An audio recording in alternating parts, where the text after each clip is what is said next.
Hello everyone, and thank you for coming back after the lunch break. We might begin again. This afternoon we have two panel sessions, one focusing on consumers, repairers and the right to repair, and this afternoon we'll be looking more at product stewardship, which will be a great panel as well. So just to kick off, I'd like to introduce our panellists. We have Tim Hicks, and I think you might have heard from Kyle this morning that Tim Hicks had a little bit of an issue with Toshiba, and that's why Tim is here today to have a little chat about his experience. We also have online Leslie Yates from the Australian Automotive Afterparts Association, AAA. And we also have Guido, who's joining today, and we have Erin from Choice.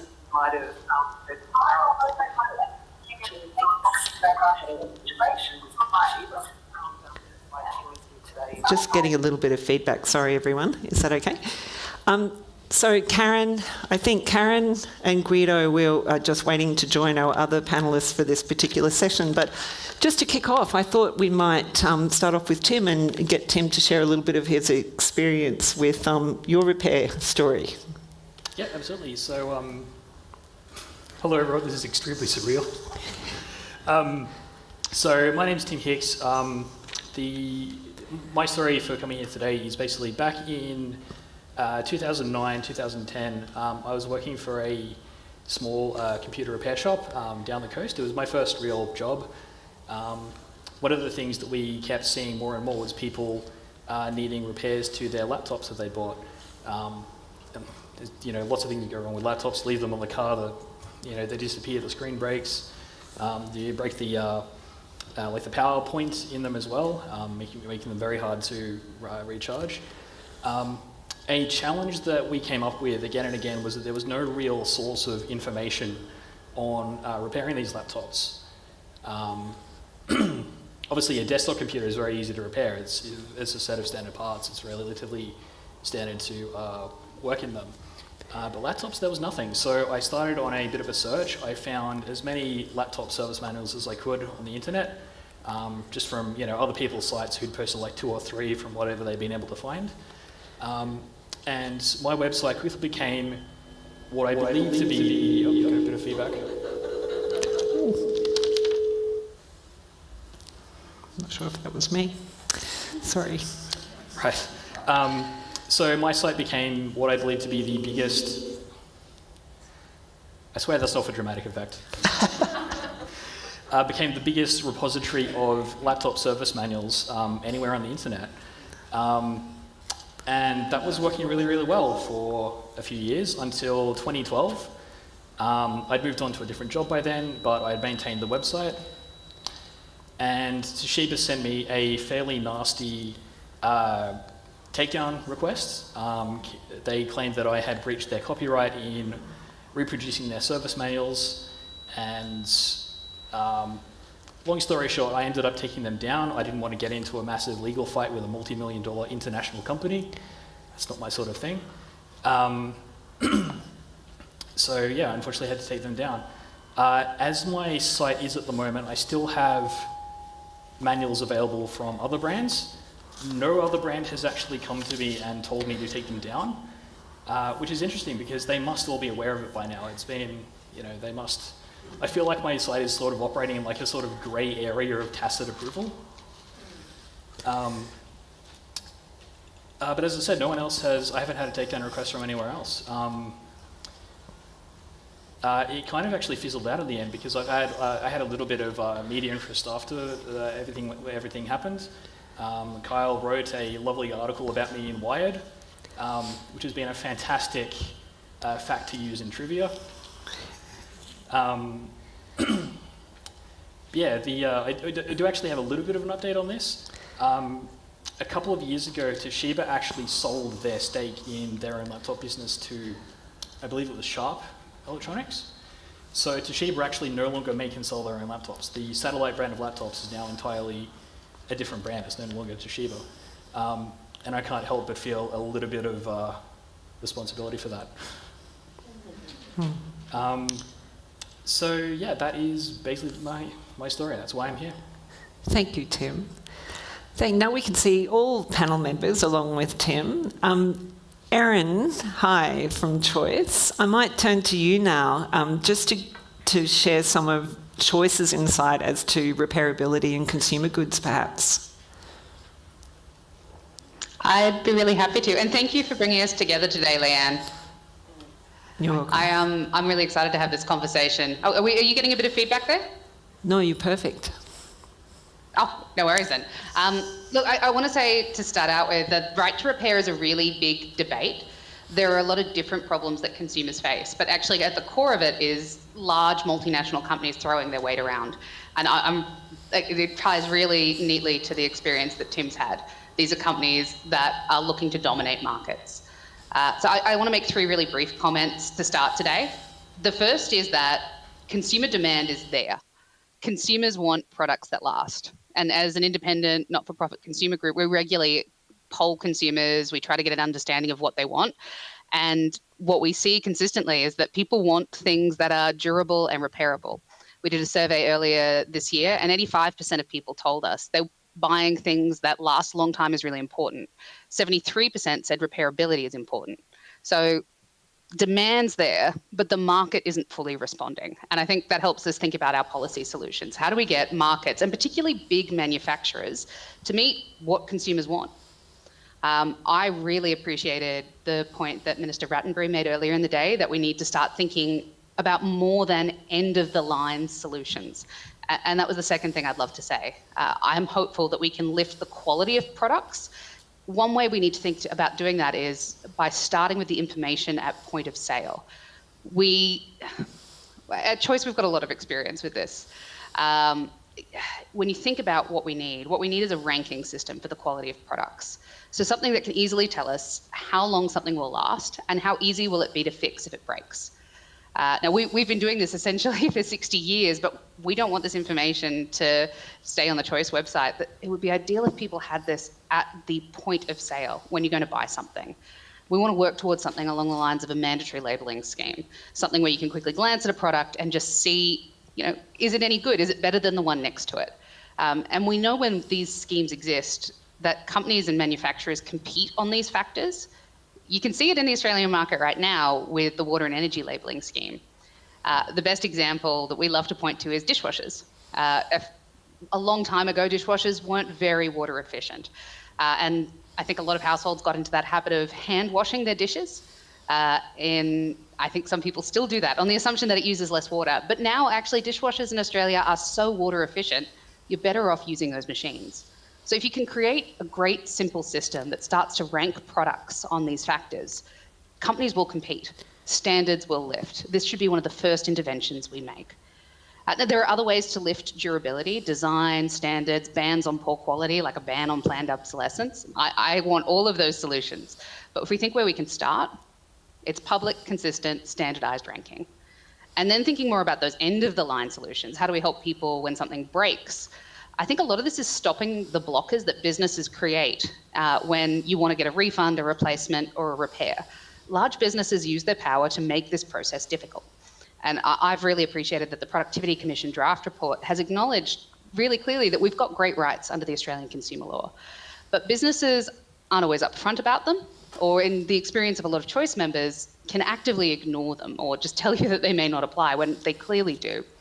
Now, the Productivity Commission's put forward that idea of the ACCC providing guidance on product durability. It's great, but we're really hopeful for more. We'd love to see interventions that will mean that companies stop exploiting the lack of consumer knowledge around consumer guarantees, that they have to proactively provide this information about how long a product will last and what your rights are. And we're also really pleased to see that Productivity Commission put forward that idea of a super complaints power. This is also one of those interventions that will really help us challenge the power of big manufacturers. What it is the ability for groups that act in the consumer or the public interest to raise a complaint that has to be publicly responded to by a regulator. It's essentially people power with legal oomph. If we had this, I know I've got a short list of issues I'd love to put up for a super complaint, and I think every panel member here today would have their own list of issues as well. I think that tells me this is a power we need to make happen. It's something that we could really use very quickly to help act against companies that repeatedly fail to offer repairs and help their customers. That's what I wanted to say in opening. I'm really excited for the conversation. Thanks so much, Erin. And the aim of today is really just to have a snapshot from each of these presenters today and then open it up for a more engaging discussion around some of the issues that are raised. Guido, you're a repair advocate and the new General Manager of Revolve Recycle. Would you like to talk to us about your repair experiences? I think you're on mute. Leslie, I'll just invite you to jump in and Guido can work out his tech, if that's okay. This is Leslie Yates, as I mentioned before, from the AAA, and she's very heavily involved and managed the data sharing journey with the AAA. Welcome, Leslie. Thanks, Leanne, and hello to everyone there and my fellow panellists.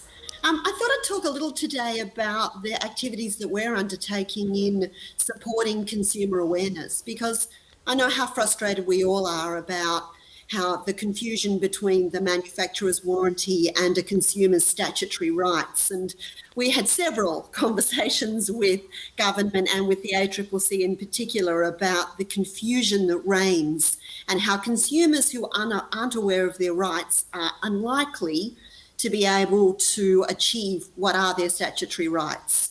And we know from the ACCC inquiries that manufacturers are relying upon the manufacturer's warranty as their first conversation for repair, refund or replace, rather than a consumer statutory guarantee. So I think the day we decided to provide information and literature to our members to support consumer choice was a real kind of growing up for us. We decided that a consumer that is aware of their rights were more likely to be one of our customers. And it's kind of our job, in a way, to provide materials on our countertops about the truth about manufacturers' warranties and your statutory guarantees. And I'm really quite proud of the fact that many of our members, so if you go to an independent repairer, you'll find on the countertop information about your consumer rights. So we started to use the membership as a way of pushing out the message about the difference between a manufacturer's warranty and how your statutory consumer rights will endure, despite the fact that the manufacturer's warranty may be completed in 3 or 5 or 7 years in the case of a brand new car. So it was a real growing up for us, rather than demanding that the regulators and government put out more and more information to support consumer choice, was us saying, well, you know what, we've got a custom interface too, and maybe we're part of that solution. So far that's having a great deal of success. We printed these materials for our independent repairers and they're on high rotation. So we're up to the 3rd or 4th reprint. And we've given them a kit so that they're able to provide good information to customers immediately. We're also providing a really interesting legal service to consumers now. So our members' customers, if they have a warranty rejected because they used an independent repairer, we're able to provide a legal hotline.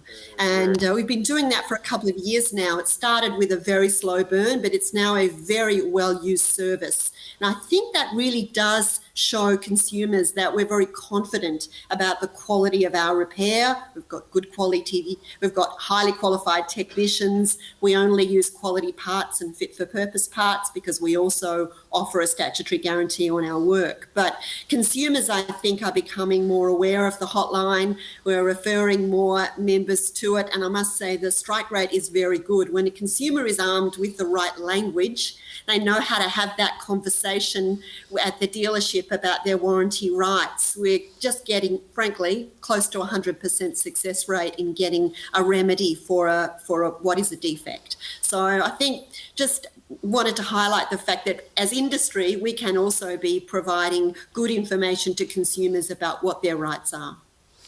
Thanks, Leslie. And I must say, I've looked at your brochures and they're fantastic. They're really plain English and it really empowers consumers as to what their rights are. And I think that's certainly what the Productivity Commission are thinking along those lines. Guido, welcome. Are you with us? No. We might go to Karen. Sorry, Guido. We'll try and sort something out for you in the meantime. The next presenter we have is Karen Ellis, and Karen and Dan are repairers who travel around Victoria. They're known as Mended Australia, but they're very passionate repairers, and they visit repair cafes. And I think you've got some really interesting stories to share about some of your repair interactions amongst the community more generally. Karen? Okay. When I received a no of sorts for activity back in 2012, it got me thinking, and I had the same question that Steve Wozniak, the co-founder of Apple, had in his YouTube video posted yesterday. Why stop the self-repair community? Yes, why indeed stop us from fixing our stuff? I knew that if repair was to have a future in local communities, my husband Danny and I had to help make that happen, along with other repair enthusiasts. We both knew that there was no time to waste. We had to get out in the community repairing. Since 2015, under the banner of Mended Australia, Danny and I have volunteered at over 190 community events around Victoria, including online sessions related to reuse, circular economy. Mended advocates for the right to repair legislation globally and campaigns for Australian right to repair legislation. Mostly attends registered repair cafes. We must make it clear that it enjoys volunteering in communities as a free entity and welcomes and promotes diversity in community repair models. It suggests by only mentioning repair cafes, this could have the unintentional effect of excluding those repair groups that choose to develop their own identities using a different title. Mended believes to repairing can happen, and that Australia's first National Repair Summit is a good place to start discussions of how best to support repair at the grassroots level. It's at this community level that some heavy lifting is being undertaken by passionate repairers and repair advocates, helping consumers keep their useful, mostly inexpensive household items and textiles from prematurely being downcycled or sent to landfill. Community repair events are amazing. Mended has repairing and mending skills that it can share. It's extremely motivating for our creative minds to use our skills to troubleshoot broken items. It's the best often fixed to repair these items, and we experience the repair joy. However, free community repair activities can be fraught with challenges and barriers. Here are some of these. 1. Ad hoc funding from benevolent bureaucrats. Question: why should repair people be working for free to deliver free services and expensive insurance coverage? Some brokers are reported to be refusing repair groups and insurance coverage.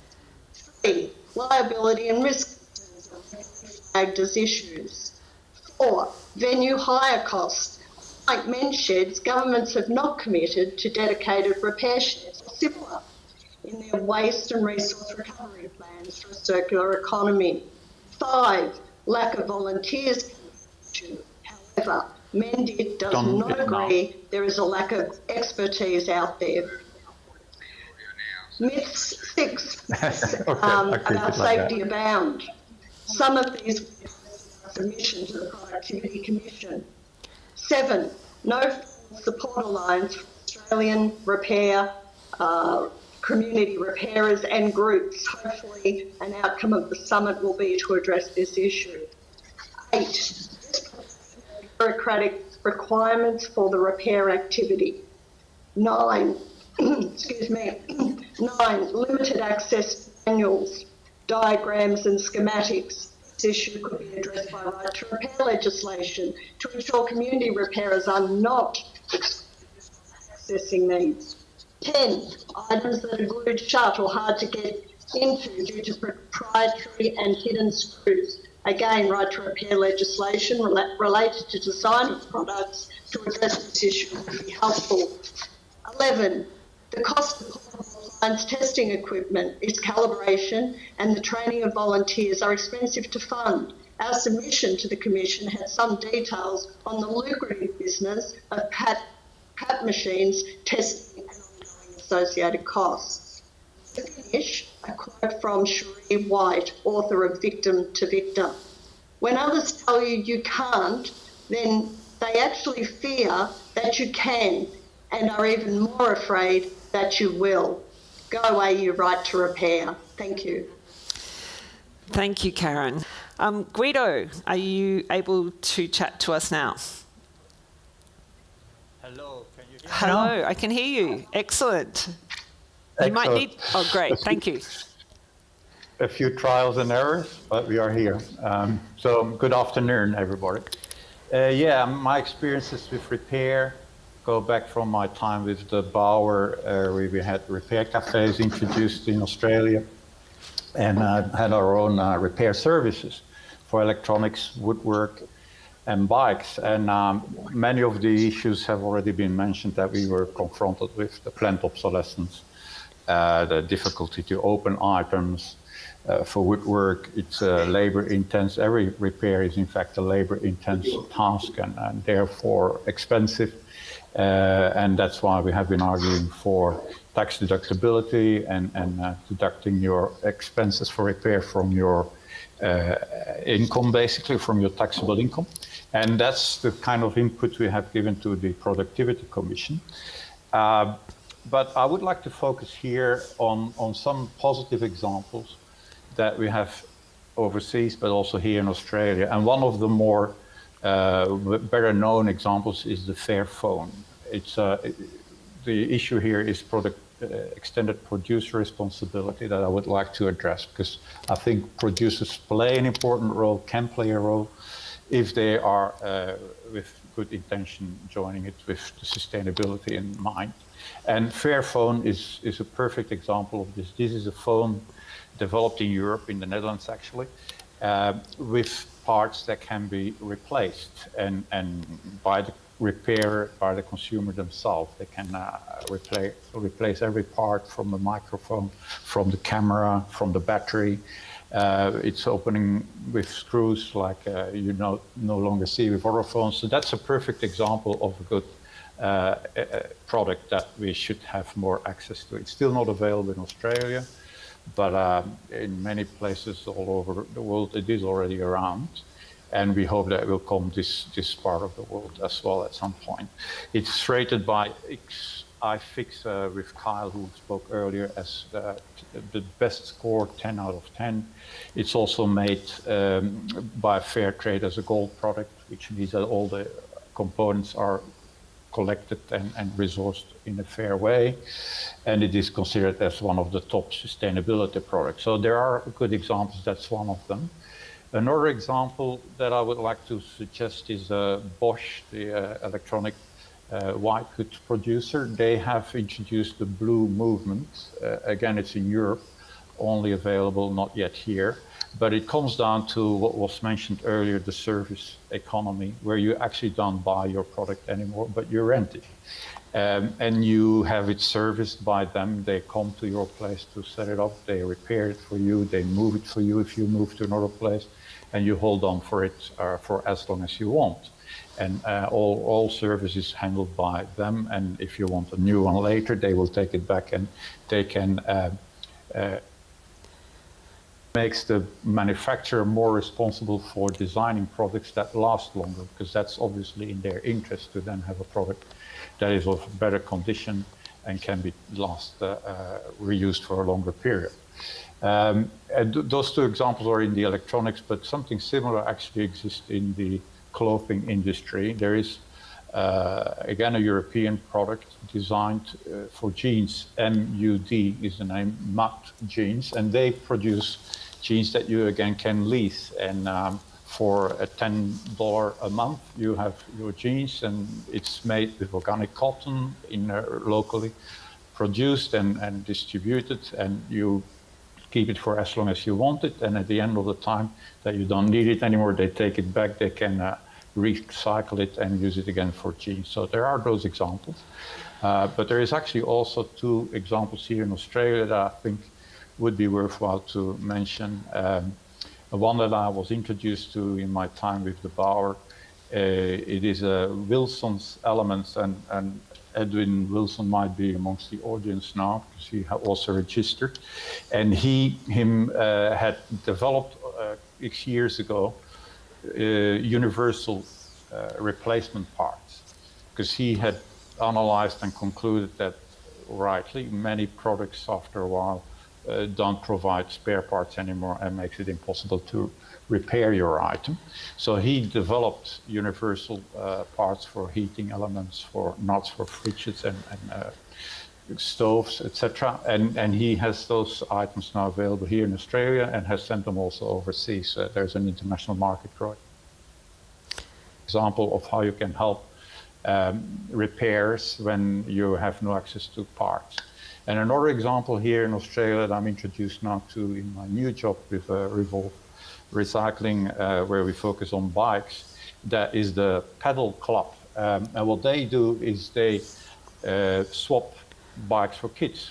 Because if you have younger kids, you every 6 to 12 months they need a new bike. So it's not very helpful to every time have to buy a new one. And you just rent the bike for the age of your kid for the time that you need that bike.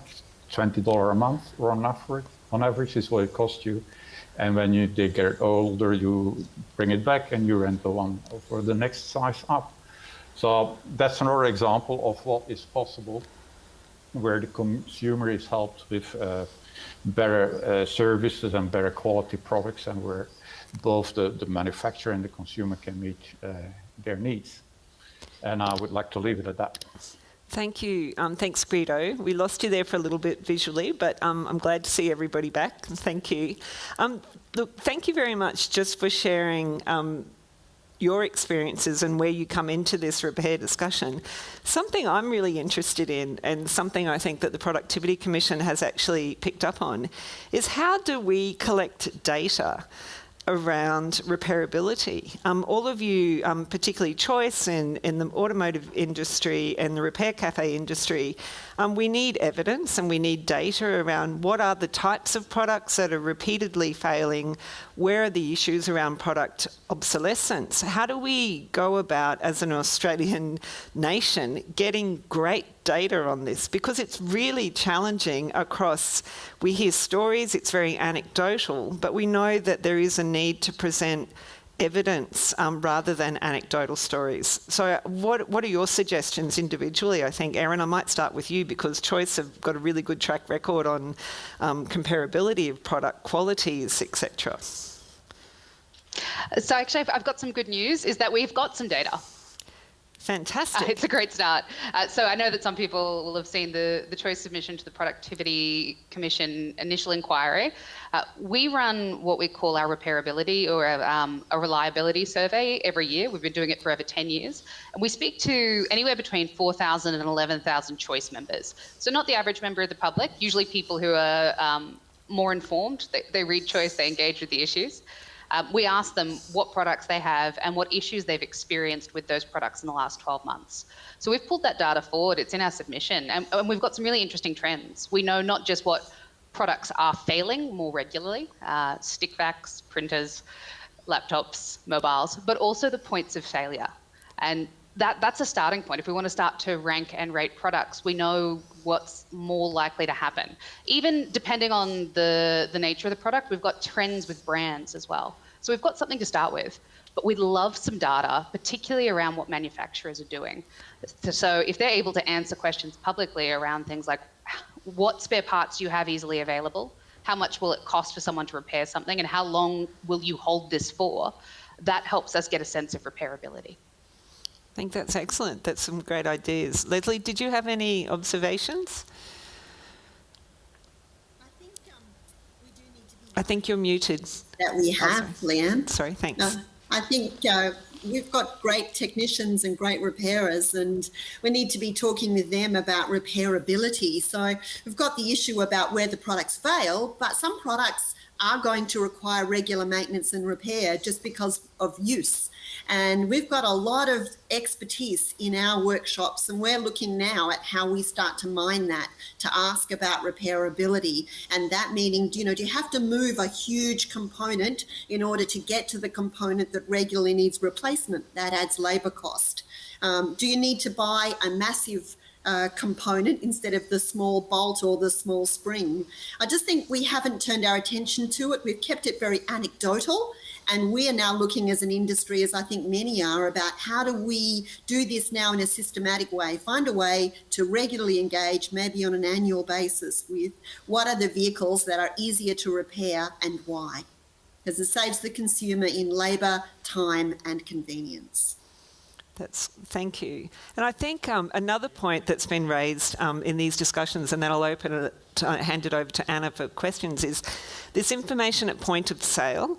We've all bought products probably in the belief that if you spend $250 on a toaster, as opposed to the $15 cheaper Kmart toaster, that product will last longer and that you will be able to get that product repaired.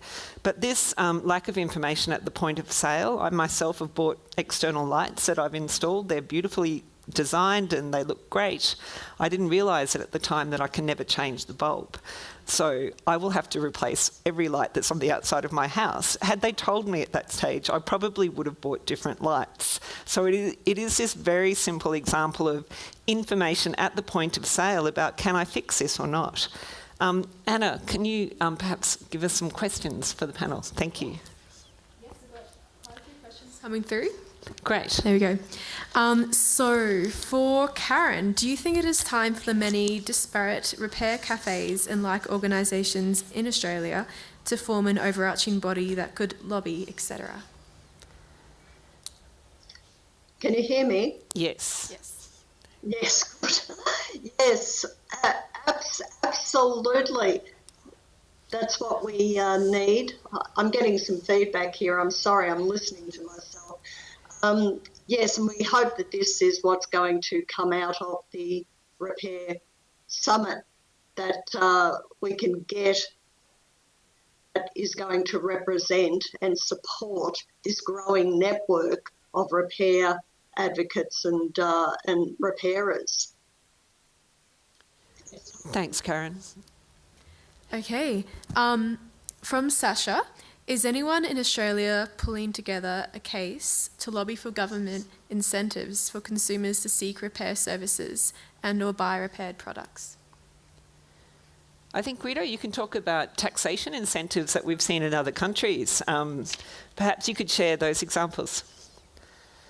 Yeah, it's true. There are some interesting examples overseas of legislation that has been introduced and that could be easily replicated here. One is the Swedish model, where you can indeed deduct your cost for repair from your taxable income.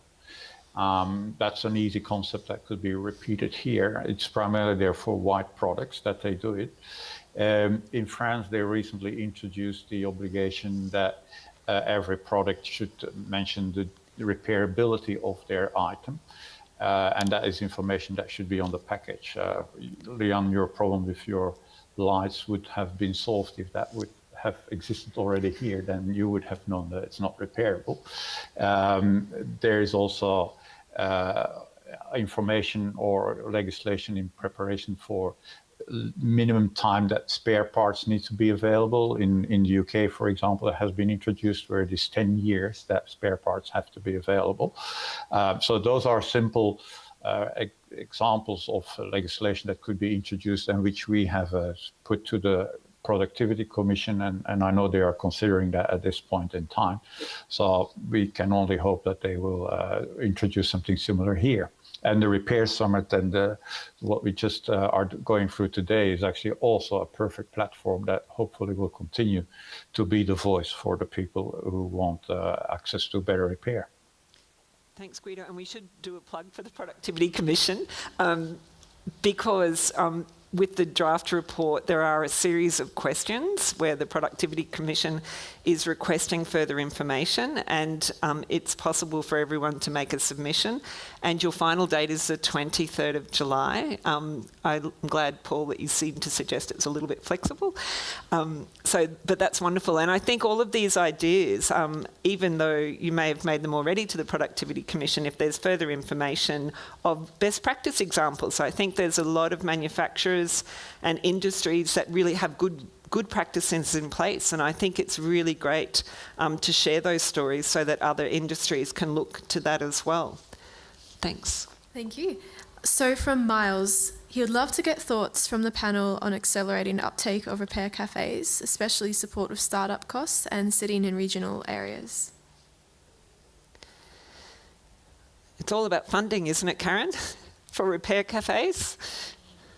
Yes, we certainly need governments to be handing out funding, and not just the 3 or 4 or 6 months. We need ongoing funding, and we need repair activities happening in dedicated spaces on an ongoing basis, very similar to perhaps the Bower in Marrickville, Sydney.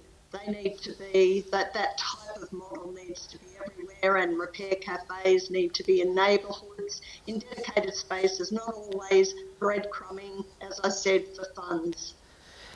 That's right, and as you say, piggybacking off the fantastic tool library movement, I know that there's a number of tool libraries where repair cafes have sprung up out of tool libraries as well, and maker spaces.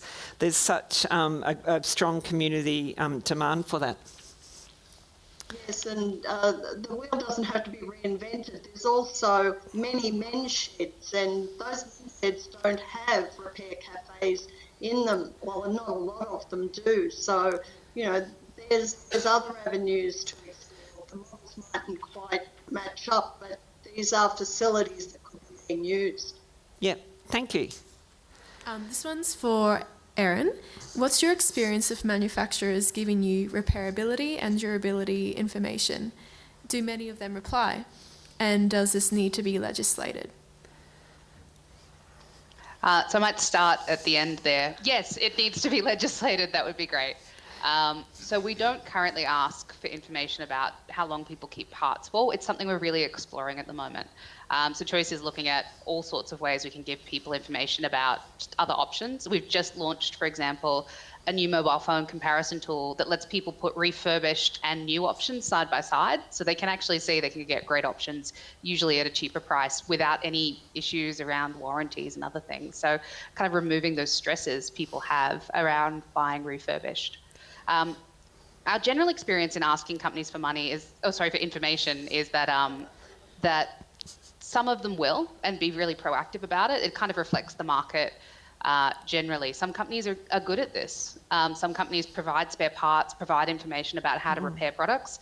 Some companies don't prioritize it, and some actively fight it. Unless you have some sort of requirement for all companies to provide this information, you won't see consistency. And you won't get what we think is really important, which is the comparison between products. You need standardized, comparable information for this to work really well. Thank you. We have a few more minutes in this panel, and then because of we have the next panel with some online people, we do need to build in a 5-minute break in between the two panels. So perhaps if there's just 1 or 2 more questions, are there any questions? Ask for the audience. I know we have some repair cafe people here, but is there anything else that people would like to talk about? If not, we have questions on Slido. Okay, so this is from Annette from the Reconnect project. What are the panel's thoughts on quality standards for repair services? Mobile phone repairers have no formal training, and so there's no standard. So is that a skill set? Sorry, you're asking? I suppose the question is, what are the panel's thoughts on quality standards for repair services where some repairers don't have training? Well, I think... actually, you might like to talk about this, Tim. I think, the market really dictates, doesn't it? If you get a bad service anywhere, you'll go somewhere else, won't you? Absolutely. It's actually funny because I can talk a bit about my housemate's phone. which she recently tried to have repaired, and I forget exactly what was wrong with it. I think the speaker. I think there was an issue with the speaker initially, and because it was a particularly difficult repair to do, they ended up almost destroying the phone. Essentially, it was. The speaker in the end was actually completely unusable because they'd had to reassemble the thing using glue, which is actually how they were made originally in the factory. But because the repairer didn't know exactly, they didn't have access to exactly what kind it was. They didn't have the information to do it. So I think it's, yes, there's definitely some, some horror stories out there of some botched repairs happening out there. I think of a lot of that is just going to be they don't have the information. They're simply being asked to do a thing that they don't. They've not been given the tools. They've not been offered the tools to be able to do this properly by the manufacturers of these things. So it's. And I think the point you make is sometimes these repairs are very simple things like replacing a battery or replacing a screen, which does not involve infringement of intellectual property rights Exactly. or That's just privacy or security reason. It's just replacing one thing that comes from a factory with another that is an identical thing, and it shouldn't be that difficult. That's right. So is there perhaps one last question, Anna? Okay. Here's, this one's for Erin. It says, are we not confusing the issue? A manufacturer supplies you with a durability level and a third party modifies it and it has a different durability level. So your thoughts on that, Erin? Look, I'd just say that we've been approaching this issue as multifaceted. From a kind of consumer perspective broadly, people want a lot of different things. This isn't one problem. I want the product I buy to be really good and I want it to last. And if it breaks, I want options. I want to be able to take it to an independent repairer. I want that to work and be affordable and there to be competition in the market. And if I go to the manufacturer, I want them to respect me and give me options as well to make it as easy as possible. So we approach this from kind of an end-to-end piece. There are definitely really discrete issues in the repair market, but I think the picture is much bigger. If we don't think about the quality of products before they get on the market, it's almost like the repair market itself is catching all of these problems that are coming at them. I'd love it if fewer things needed to be repaired, full stop. Good point. Thank you. Thank you. Well, thank you once again, Leslie, Erin, Guido, Karen, Tim, and thank you everyone for your questions as well. We'll bring this session to a close, and as I have said, if you can all stay with us for 5 minutes, we'll bring our next panel on, and John Gatsakis and Janet and Ian will come up, and we will have a 5-minute break to allow the online people to join. And so just relax, and we'll be back with you in a minute. Thank you.